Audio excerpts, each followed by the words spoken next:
Welcome everyone. Today we'll be speaking on the topic strategic evaluation and control. Exactly, we'll come to know as to once the strategy has been implemented, right? After proper evaluation, after proper optional evaluations, implementations, and action planning, what are the control mechanisms that needs to be put in, as in how to ensure that the strategies are streamlined and going as per plan. So the agenda is to understand the basic control process, choose among traditional measures such as return on investment (ROI), probably upon the shareholders' value measures that everybody wants to look into it, wants to take in money in terms of dividends, in terms of bonus shares, such as of economic value added to properly assess performances. Use the balanced scorecard approach to develop key performance measures. Yes, definitely yes. The balanced scorecard measures are of your internal processes that comes around it, the customer focus, the financial parameters, the training and development that needs to be taken care. Apply benchmark process to functions or an activity. Develop appropriate control measures to support the specific strategies, including performance measurement. Yes, this is what we will be talking around it. Let us speak about the evaluation and the control mechanism. Now, what are they? Basically, we have to decide what is to be measured. Remember, everything that needs or can be measured needs to be managed. Yes, there are chances that it can sway from either of the sides as far as like just like a similar to a pendulum and might not be on the desired path at times. So we need to determine what is the measure, what are the criteria that needs to be taken into performance into considerations. So let us understand, once we have determined exactly what are the performance measurement criteria, we now determine the predetermined standards. Say we are looking into the financial parameters, we will be taking certain percentage of our debt. Beyond certain percentage, if we are incurring debts, probably we are not on the right parameters as the saying goes around it. So now we come to the step three, wherein we will be measuring performances. Remember, measuring performance is the bottom line of any evaluation, and the strategic feedback control is mechanism is supposed to be done. Now, once we see the measure the performance, is it akin with the actual standard prescribed or which has been decided upon it? If not, if the actuals are swaying away about it, we have to go and set a stop. If things are not going matching as per the standards, probably we stop. And if they are probably absolutely, if they are going the right way, we don't have to take in any issues around it. That is what we will be talking about it. So this is where we need to understand what to go and how do we proceed. So if it is yes, we stop, and if it is no, probably we take a. Now, measuring performances, how do we come across it? Measuring performances is the end result of an activity. Steering controls measures variable that influences future profitability. What we are looking at as far as the knowledge goes about it, we need to ensure that we are going as per the plans, as per the strategies that has been placed. I've just given you a glorifying example in wherein I have stated as far as financial resources are to be concerned, sourcing are to be concerned, the debt portion has to be a certain percentage. Beyond that percentage, if we sway away, we are not doing justification to the business purpose altogether, or needs to be notified to the top management thereby. So measures variable that influences the future profitability. Cost per available seats, that is definitely yes, it's the average revenue per user that we are looking into it in terms of airlines, in terms of inventory turnovers. Now, these are basic performance. We have certain inventories which are not moving at all. It is absolutely non-movement. So what do we do around it? Customer satisfaction index is another criteria which needs to be put on a tab. If you see a lot of complaints coming on trickling in from a particular outlet, a particular incident, a particular phase of time, you need to see what is going wrong. But this will sway away and give you an indicative performance that there is some anomaly going around. Types of control is output control, specify what is to be accomplished by focusing on the end result through the use of objectives. That is what we look out here, the output controls as the case might be. The behavioral controls specify how something has been done. probably through policies, through rules, through standards operating procedures, and orders from the supervisor. These are the behavioral methodology that needs to be put a tab into it. The input control is emphasizing on the resources. Yes, what are the resources? Now, resources can be manpower, definitely yes. Resources can be raw material, and raw material, the list goes on and on for an engineering firm, be it a civil engineering, mechanical engineering, chemical engineering. You name it, the resources goes list on and on. Apart from it, another ingredient is your financial capital. If how are we looking into the input control cost? So yes, activity-based costing (ABC), as it's been popularly the nomenclatures are, it allocates all direct and indirect cost to an individual product line based on the value-added activities going into that particular product at any point of time. So every activity can be budgeted for, and we need to look into what are the direct cost and indirect cost that has been entangled into this particular product. Allows accountant to charge cost more accurately because it allocates overhead absolutely in a precise fashion. That is what we are looking for. The next would be the enterprise risk management. Enterprise risk management is a corporate wide integrated process for managing uncertainties that could have been negatively or positively influence the achievement of the objectives. This is what where we need to come across with it is the enterprise risk management control. Now this is where you need to understand there are certain things onto which the enterprise is comfortable in, beyond which the enterprise says completely no. It's a no-go area altogether. So it will positively or negatively influence the achievement of the objective. The process of rating risk includes three steps. What are those three steps that comes around it? It identifies the risk utilizing scenario analysis. What if, basically, what if this happens? What if that would have happened? Brainstorming, having a constructive discussion thoroughly, performing risk assessment, ranks the risk using some scale of impacts and likelihood, measure the risk using the some agreed upon standard as the case might be.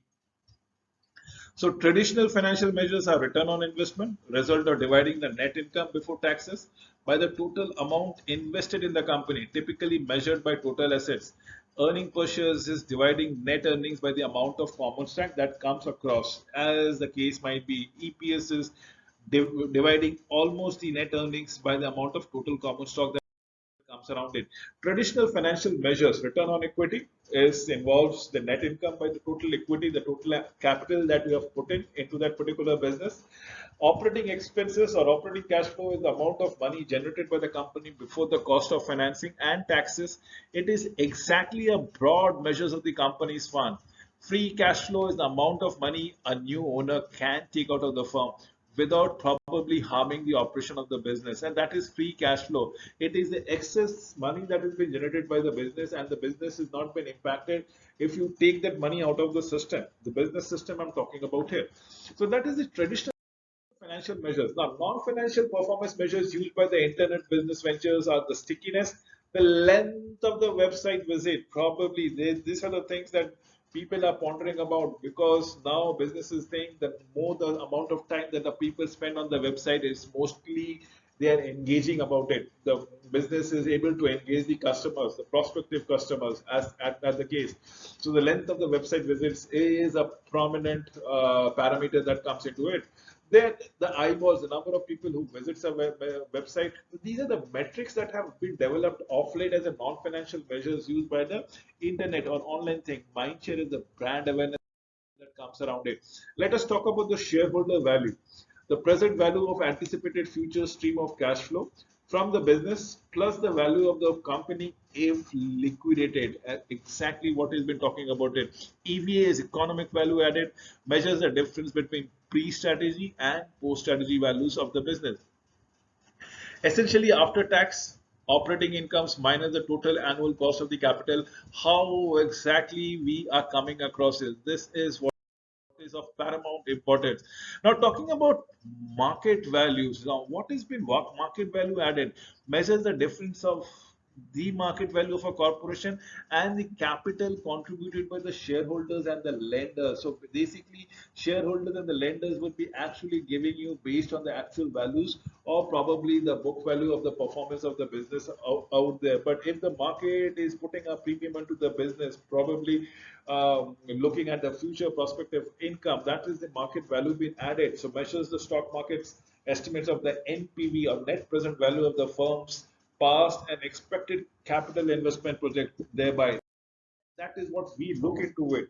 Balance scorecard combines financial measures that tells the results of an actions already with operational measures on a customer satisfaction, internal process, and the corporation innovations and improvement activities as the case might be. The drivers of the future financial performances. This is what we are looking. Remember the four parameters that comes around it.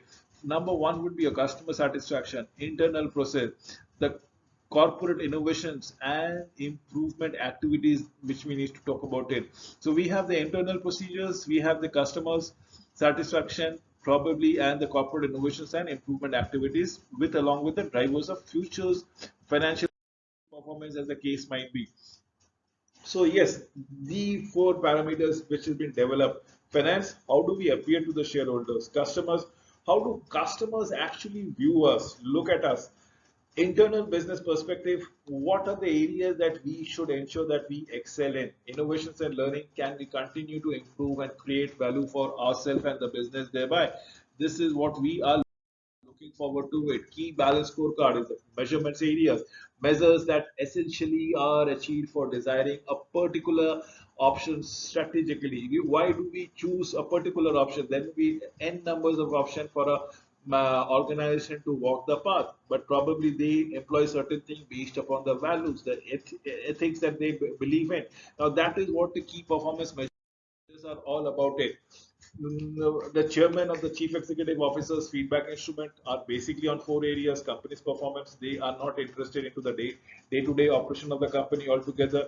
They are only interested on the one aspect, and that is the company's performance, the leadership of the organization, the team members building, how to go about it, what has been done. So team members, management, succession, leadership of the external constituencies is what the chairman of the chief executive officer's feedback instrument will all lead into it. So we have the management audit who are basically developed to try evaluate the activities such as the corporate social responsibility, functional areas such as marketing department, divisions such as international divisions, usefulness or useful to boards of directors in evaluating management handling of various corporate activities as the case might be. Yes, definitely this is what we are actually looking into it. Useful to the board of directors in evaluating the management handling. Then comes the strategic audit, provides a checklist of questions by area or issues that enables a systematic analysis of the various corporate functions and activities to be made. This is what we are looking for it, useful diagnostic for the purpose. So then comes the responsibility centers. How do we go about the responsibility, being responsible every time and everywhere, as the case might be? How do we go about it? Has its own budget, is evaluated on the basis of the budgeted responses thereby. Remember, this is how we look into it every now and then, and how do we go across. So responsibility centers definitely are standard cost centers. There are every operation would be cost intensive until and unless you make an expenditure. How do you expect to make a profit? Revenue centers, there are centers which are making extremely high revenue, probably exceeding their cost that they are looking into it. And then there are centers called expense center where you are actually putting, or should I say, burning money with the hope that in future this money burned would give us dividend with leaps and bounds, with bountiful of dividends that this particular business is going around it. And then there are profit centers and investment centers. The profit centers are basically looking into a lot of profit, probably exceeding the revenue. Not only revenue, they are not only looking into it, but essentially ensuring that the business is vibrant and viable. And then there are investment centers Probably these are future oriented business wherein particular business has been entered upon with the anticipation that things will only improve in the passage of time. This is what we are looking forward to, right? So these are responsibility centers. Now let us come to understand the benchmarking, the continual process of measuring products, services, practices against the toughest of competitors or those of companies recognized as an industry leader. And that is what benchmarking is all about it. Let us understand benchmarking in detail. First and foremost thing, please identify the areas of the process that needs to be examined. Find behavioral and output measures. Now, how do you go about the behavioral output measure? You can simply study a similar size company on of the same industry one way. Next, what are the best month, or you can make an average about all the 12 months, what are the production areas, and if that average, if you are exceeding that average, you're doing good. If you're not exceeding the average, or if not meeting the average, you're doing bad. So find behavior and output measures. Now behavioral measures would be wherein you can understand a certain part of the time the businesses are in the cyclical in nature, might be doing good, might be doing bad. So select an accessible set of competitors for the best practices. Calculate the difference of companies performance measurement and those of competitors. Determine why this particular, if any differences are there, why these differences exist. So develop tactical programs for closing performance gap, and this is where you need to understand if actuals and standards are there is a gap, how do we close it down and implement the programs to complete the result. And this is what is benchmarking is concerning, having a standard, set standard for any area, for any process, for any fragment, for any activity that comes around it. SIS, or the Strategic Information System, is all about enterprise resource planning. Lot of apps are coming into it. Lot of softwares are working around it. Lot of programming, encoding, coding has been done around. A lot of productivity issues have been resolved with enterprise resource planning. Unites all of the company's major business activities within a single family of software modules, providing instant access throughout the organization. So radio frequency identification is an electronic tagging technology used to improve supply chain efficiencies, divisional and functional information system support. What do we go around it? Used to support, reinforce, or a large business level and strategies throughout the decision support system as the case might be. Remember, the problems in measuring performance is a lack of quantifiable objectives or performance standards, thereby inability to use information system to provide timely and valid information with the passage of time as it has been carried across with it. So we have this inability. Remember, this is what we need to be improving upon it.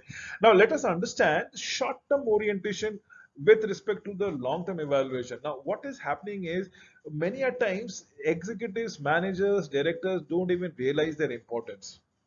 This is there. Then believe that the short-term considerations are absolutely of the utmost priority than the long-term consideration, which is a misnomer in the first place. Remember, aren't personally evaluated on the long-term basis, or they don't even take time for a long-term analysis as the case might be. Now, goal displacement. Goal displacement is a confusion of means with the ends and occurs when activities originally intend to help managers attain corporate objectives becomes end in themselves or are in adapt to meet ends other than those which are intended. Behavior substitution and sub-optimization as the case might be. Look at goal displacement. Behavior substitution refers to the phenomena in which people substitute activities that do not lead to goal accomplishment for activities that do lead to goal accomplishment because of the wrong activities have been avoided.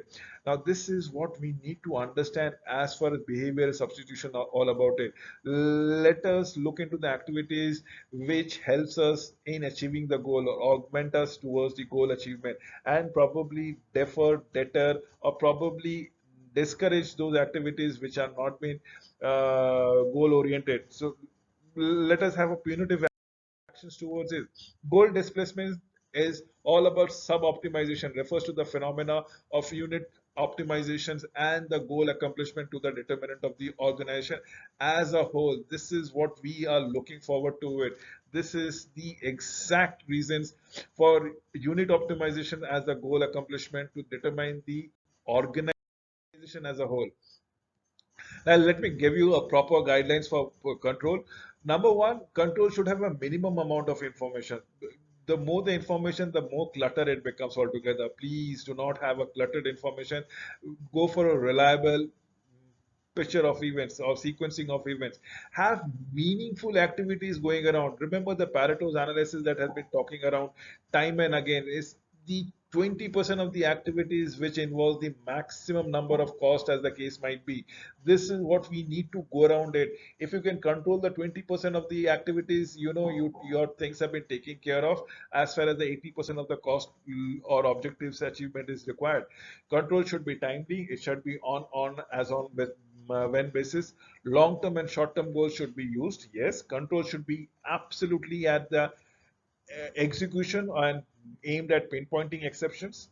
Emphasize the reward of meeting, exceeding the standards rather than the punishment to fail the standard. So probably reward should be absolutely celebrated in case you are exceeding the standard, and people who are not meeting the standard should be encouraged, probably not ridiculed at any point of time. So approaches to strategic incentive management is the weighted factor method, long-term evaluation, and strategic funds method, as the case might be, of which long-term evaluation method is very important, but so is the strategic fund method. That is how we go across it. On the x-axis, if we have the competitive position, and on the y-axis, if we have the industry attractiveness, remember this is what BCG matrix would always be looking into it. There are things which are low on industry activities and low on competitive position. They are situated as a dog, probably return on investment is around 50%, cash flow is around 50%, strategic fund and market share is almost nil or non-existent. Similarly, when industry attractiveness is low but business strength is very high, so this is where the return on investment is 20%, cash flow is 60%. Strategic fund, no fund at all, but market share is again 20%. So it is generating cash without much of an investment. Look, 20% investment, 60% cash flow. What happens when the business strength is low and the industry activities are on a higher end? This is a question mark wherein return is absolutely zero, cash flow is absolutely zero. But what is happening? Strategic fund we are inputting a lot, 50%, and what the market share growth is on a higher end. Market attractiveness on higher. So why are we looking at the question marks? Despite it being a return on investment and cash flow being zero, because we are looking at the future. It might be a cash rich industry, it might be my star performer. Oh yes, talking about the star is the portfolio attract matrix wherein the industry attractiveness is also high and so is your company. So this is where return on investment is absolutely 20%, cash flow is 25%, strategic fund is 25%, and market share is 25%. Absolutely, as per the importance of investment is your cash flow, is your revenue, is your profitability. This is the star performer and upcoming business. Remember, cash cow, you don't put an impetus to the business and the business run on its own altogether. We come to the very last slide of the day, probably is the effective way to achieve desired strategic result through reward system is to combine three approaches. What are these? Strategic funds, weighted factor charts, and based on pre-tax profit. So we need to understand what is a long-term fund and what is a short-term fund as to segregate them. Develop the weighted factor chart for every strategic business unit, every portfolio, every location, every strategic business unit, every functional area that we are looking into it, every business per se. Measure performance based on pre-tax and see profit after tax and PBAT, profit before interest and taxes. Weighted factors, long-term evaluation, and the strategic business performance is all about it. This is how we look at the performances as far as strategic incentive management, feedback, and control is concerned.